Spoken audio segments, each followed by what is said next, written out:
তারিখে ছিল, অ্যারেস্ট করেছিলেন। এই আন্দোলন কিন্তু একা নওশাদ ভাইয়ের ছিল না, আইএসএফ পার্টির ছিল না, এই ফোরামের ছিল। আর এই ফোরামে যেমন নওশাদ ভাইও আছেন, তেমনি হাকিকুল ভাই আছেন, তেমনি ইমতিয়াজ ভাই আছেন, তেমনি কামরুজ্জামান সাহেব আছেন, তেমনি আরো নেতৃত্ব আছে। আমরা এক হয়েছি বলে আপনার ভয়, এই ভয় আমাদেরকে ভালো লেগেছে। এর দ্বারা আচ্ছা লাগা, এর দ্বারা আচ্ছা লাগা।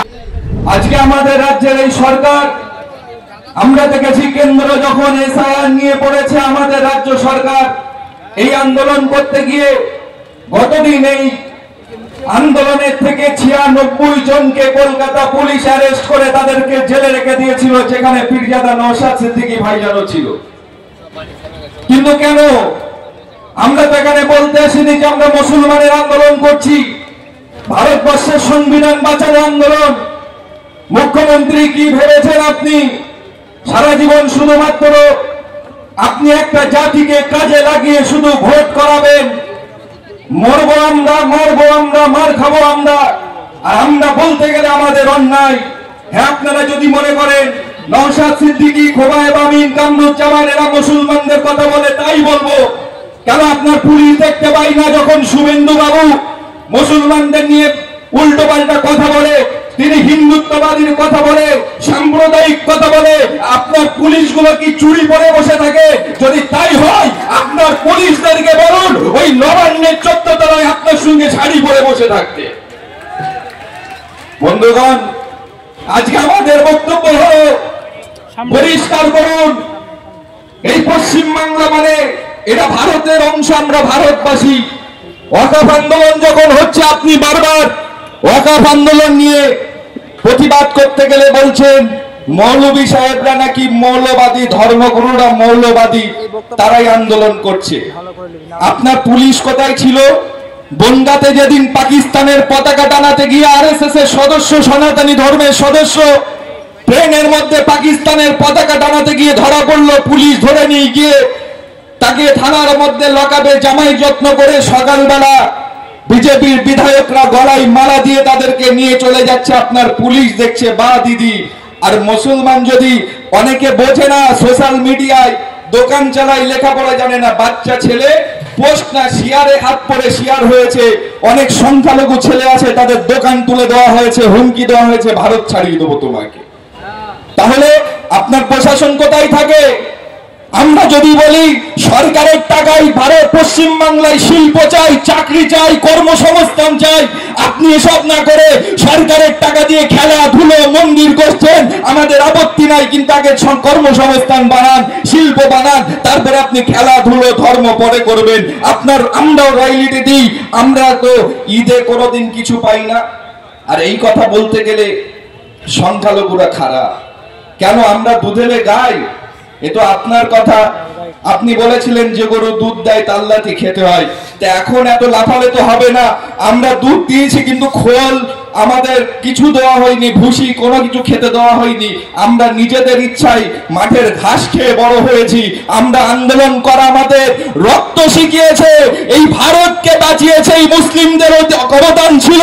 আপনি লালকেল্লা দেখুন, তাজমহল দেখুন, আপনি কুতুব মিনার দেখুন, এটাই সংখ্যালঘুদের রক্ত দিয়ে গড়া এই ভারত। মাওলানা আবু বাক্কার, পীর আবু বাক্কার সিদ্দিকের অবদান দেশ স্বাধীনে, আল্লামা রুহুল আমিনের অবদান, কাজী নজরুলের, এবং করে তাদের এই বাংলার ছন্দ আজকে আমাদেরকে বাংলার ভ্রাতৃত্ব শিখিয়েছে। এক বিনতে দুটি কুসুম, হিন্দু মুসলমান, মুসলিম তার নয়নমণি, হিন্দু তাহার প্রাণ। আপনারা ভুলে গিয়েছেন এই ভারতবর্ষে এবং এই পশ্চিম বাংলায় বাঙালিদেরকে বিভাজন করতে পারবেন না। যতই চেষ্টা করুন, হিন্দু মুসলিম লড়াই লাগাবেন, লড়াই বাঁধবে না। কেননা আজকে এখানে দলিত, মতুয়া, এসসি, এসটি, সংখ্যালঘু সকলে এক হয়েছে তোমাদের দুর্নীতির বিরুদ্ধে, তোমাদের জুজু খেলার বিরুদ্ধে। তোমরা বিজেপির সঙ্গে এক ঘর করবে, মিটিং করবে, ধুতি যাবে, সন্দেশ যাবে, আর বাইরে এসে গালাগালি, ভিতরে সব মিলে আছো, আর আমরা মার খাবো নাকি? এ আর চলতে পারে না। আজকে এই ধর্ণামঞ্চ থেকে আমি যারা এসছেন আপনাদেরকে অভিনন্দন জানাই। আপনারা গ্রামে গ্রামে গিয়ে বলুন, এই যে কনস্টিটিউশন ফর্ম যেটা হয়েছে, এই ফর্ম কোনো সরকারের দালালি করতে হয়নি, কোন রাজনৈতিক দলের দালালি করতে এখানে হয়নি। এটা হলো পশ্চিমবাংলার সর্বস্তরের জাতি ধর্ম বর্ণ নির্বিশেষে সকল সংগঠনের সকল মানুষের রায়ে এই প্ল্যাটফর্ম তৈরি হয়েছে, যেখানে আমরা সংবিধান বাঁচানোর লড়াই করব এই প্রতিজ্ঞাবদ্ধ করে। সকলে বলুন রাজি আছে? এটা আওয়াজ দিয়ে বলেন রাজি আছে? এই আমাদের এই লড়াই চলছে, চলবে, আমাদের এই প্রতিবাদ চলছে, চলবে। এই কেন্দ্র সরকার রাজ্য সরকার তোমরা হুঁশিয়ার। বন্ধুগণ, এখান থেকে প্রত্যেকে নিজের পাড়ায় পাড়ায় সোশ্যাল মিডিয়ায় যারা দেখছেন আপনারা একটু ভালো করে বুঝবেন, তৃণমূলের জুজু খেলাতে পা দেবেন না। এলাকায় এলাকায় কিছু আবার সংখ্যালঘু মুসলমান নেতা হয়েছে তৃণমূলে, তারা বলছে মুসলমানরাও তারাও মুক্তি হয়ে গিয়েছে, বলছে এই জগন্নাথের প্রসাদ যদি মুসলমানরা খায় কিছু হবে না, এটা সম্প্রীতি। এতদিন দেখেছি ইমামদের ভাতা দিত, তাদেরকে কিনে নেওয়ার জন্য এখন ইমামদের ইলেকট্রিকের হুক মারলে চৌকি দিতে হয়।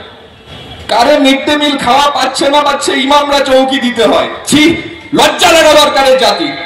কারণ ইমামদের আমরা সম্মান করি, তুমি সরকারের চাকর হয়েছো, তোমাকে গ্রামের লোক টাকা দেয় না, আর ২৫০০ টাকার জন্য গ্রামের কিছু ওই চটি চাটা মূর্খ গোলাম মুসলমান গুলো ইমান শেষ করে দিচ্ছে, এই মুসলমানদেরকে ওই জগন্নাথের পোশাক খাইয়ে দিচ্ছে।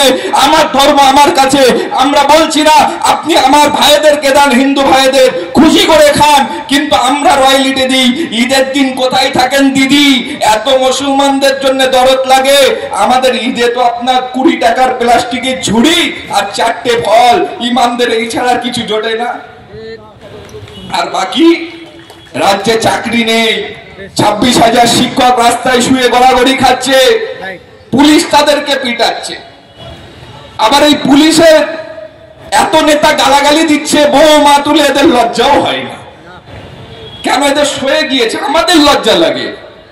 আমরা সমাজে সাধারণ মানুষ, আমরা সংগঠন করি, আমাদের লজ্জা লাগে। কেননা আমাদের বাড়ির স্ত্রী বাচ্চারাও বলে দেখবেন আপনাদের যেন কোনো সময় এরকম অপমান না হতে হয়। কিন্তু আজকে পুলিশরা, তাদের কিছু করার নেই, কেননা গোলাম হয়ে গিয়েছে।